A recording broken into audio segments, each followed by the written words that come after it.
Here we're going to give you a tip on the Workplane viewer button, and sometimes it's grayed out. And the reason why this is not visible is because you don't have a current workplane.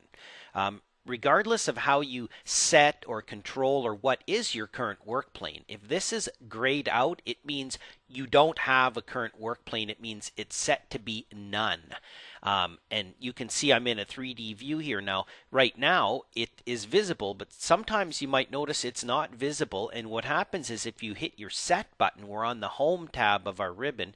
If you hit set and this says current workplane is none, you can see the last view I had was a level workplane, and the level is 0 to floor. So this is not, again, the view, this is the workplane, the level. Okay, so I have different ways of setting my workplane and setting my current workplane inside of here. So that's stuff that we already know, of course. So now what happens is if you go to, for instance, an elevation, all of a sudden your workplane viewer button is grayed out. Okay, if you go to a section, double click, okay, workplane viewer is grayed out. Okay, if you go to a floor plan, for the most part, you'll always see your workplane viewer. So I can say, okay, pick my workplane viewer, opens it up, and then it gives me my nice perpendicular view there. And I can click on here and I can do a shift middle mouse button and swivel around, and it nicely isolates all the objects associated to that workplane. From inside of there, I usually turn that grid off, and then we can play with our section box here, which is generally associated to the crop region, but there's some different aspects of that too. But for the most part, I can get to my workplane view where I can see all the objects hosted on the current level 2 workplane. So I can close this off. So that's all normal stuff, as you work along. So then let's say I go to a reflected ceiling plan. So I go to my second floor reflected ceiling plan, and I see, there's my ceiling plan again. This is great for MEP people. There's my workplane viewer. I pick on it, opens it up.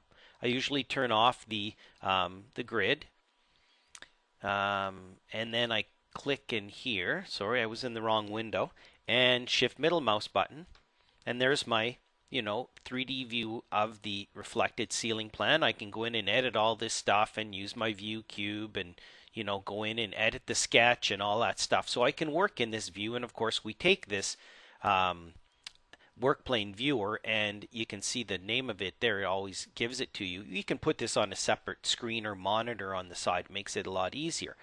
But what the tip here is that sometimes, and I'm not sure why, a floor plan, for instance, might get disassociated from its level. Now, if you pick on a plan view and you go down here, it's always going to say associated level. So if I go to my level 3 button here and I scroll down, ceiling plan, it's going to say associated level.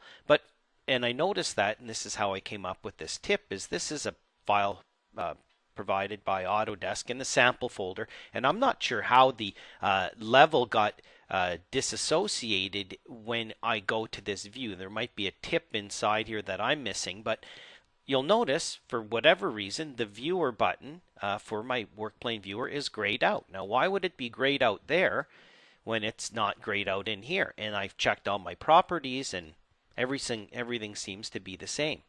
Okay, so the answer here, the tip is when that happens, if you get into a plan view or a view of any form and this is grayed out, what you need to do is go in here and say set, and you can see it says current workplane is none. Okay, I'm not sure how it got set to be none because it doesn't usually show up in this list, but we will go in and we can reassign this to be level 3. So I'm going to go down here and reset this to be level 3. Okay, and then hit OK, click out, and all of a sudden there's my workplane viewer button now visible. In that view it wasn't. Click on here, click on a ceiling object, shift middle mouse button, in I go, editing all my objects. Of course, you can only select objects that are associated to the current active workplane, which is level 3. So when this gets grayed out, then set your work plane. Now, what would happen if we went to a section? This might not be so useful, but we could go in here and it's grayed out. So I guess technically, if we go by that rule and I say set, and I say, well, set this to be, I'm going to pick a grid line that's perpendicular because these are, it'll switch my view if I don't. But let's just go in. There's many ways of changing my work plane. Let's pick grid line 5. Now watch what happens. I hit OK. Click on here. When my viewer all of a sudden is visible, it's going to open up my viewer and it's going to go perpendicular to that particular view. Okay, now there's nothing on that view. Let me just turn this off. Okay, there's nothing on associated to that grid line right now, so there's really not much I can see. So it's not really anything of use, but it does prove the point that if you do set a work plane in the view, all of a sudden your work plane viewer will become available.